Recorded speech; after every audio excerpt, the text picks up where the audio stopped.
در حدیث پیامبر عجیب واقعا چی میگم خوب تو غور گوش کن که وقت کمه. اخوف ما اخاف علیکم الریا و شهوت الخفیه. خطرناک ترین چیزی که رسول خدا میگه ما ترس دارم در آخر زمان و بر امت خو اوی است که مردم ریاکار بشن و شهوت الخفیه.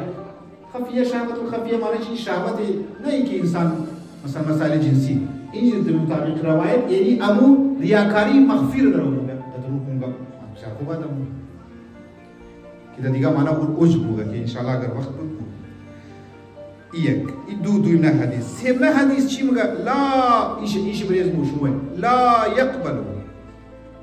يقبل الله عملا فيه مقدار ذره من الرياء. عملی که در راه نگاه ریا انجام شده ذره‌ای که سوال خدا قبول نمیکنه. آن شما میشتاق که یک لاجیکلی کم نیستی.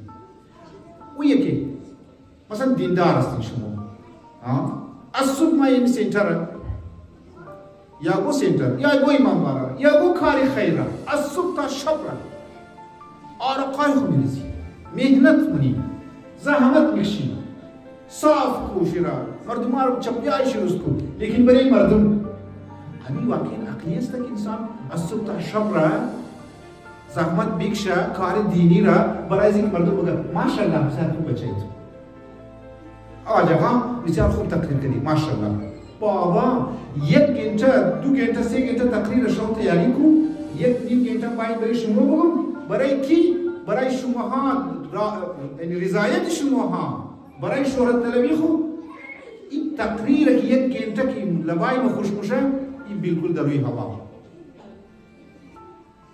خب منطقی نیه لاجیکلی نیه دیگه که ما یک گنته از صبح تا شب را بایم کارها رو زحمت بکشم دیگه بشم دیگه نظر را و دیگه کارها را انجام میدم برای خدا انجام ندم چون که رسول الله میگه که لا يقبل الله عملا فيه مقدار ذره من الرياء. قبول نمونه دیگه خداوند متعال پس باید برای خدا کنیم دیگه.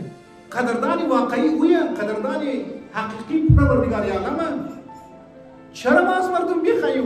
مردم خدا شاید دو روز بعد از یاد شد در این کرایسیس دنیا در این مشکلات مردم از یاد شد اونا در فکر چی نخوردیم که ما خبر نیم چی خوردیم وقتی که ما درو نان از خود که درو مرکی ارده بود ما فراموش کنم او بابا ما برای ماشاءالله مردم برای از اینکه بگم آفرین چرا برای از خود زحمت کنه که در خاک بیدون چرا منطقی نیه.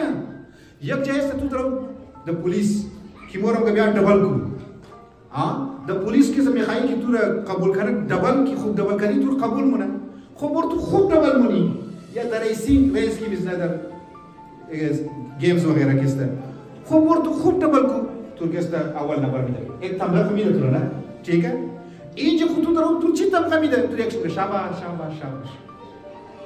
واه چه خدان بس بلی قص